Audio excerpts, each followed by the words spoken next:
స్తోత్రములు నాయన. మరి ఈ సమయం ముందు ప్రభు సోదరు మహేష్ కొరకు ప్రార్థిస్తున్నాను తండ్రి. అయ్యా ఇప్పుడు నీ రక్త ప్రోక్షణ కింద తీసుకుని వస్తున్నాను.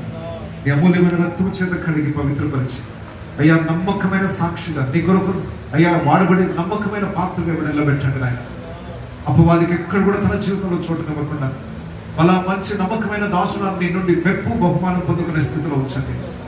వాక్యానుసారంగా జీవిస్తూ వాక్యపు వెలుగులో తన జీవితాన్ని కట్టుకుంటూ మంచి సాక్ష్యముతో నిన్ను ఘనపరుస్తూ నమ్మకమైన పరిచర్య చేస్తూ అంతము వరకునైనా నీ యొక్క కాడిని మోసే కృపను దయచేయండి. నీ జ్ఞానముతో నింపండి. ప్రతి పరిస్థితిలో సమయోచితమైన జ్ఞానమును అనుగ్రహించండి.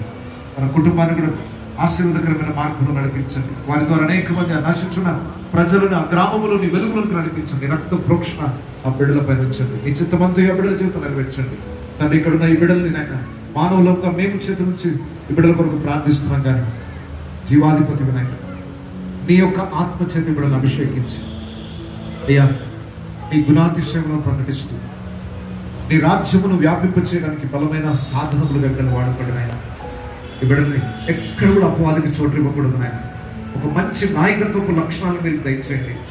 ఇతరులు వేలెత్తి చూపించే అవకాశాన్ని ఇవ్వకుండా నాయన ఈ తరములోనైనా నమ్మకమైన పని చేసేవారుగా దావీదు తన తరము వారికి దేవుని సంకల్పము చొప్పున సేవ చేసి నిద్రించను అన్న సాక్ష్యం ఇక్కడున్న సేవకులు అందరూ పొందుకునే భాగ్యం దయచేయండి.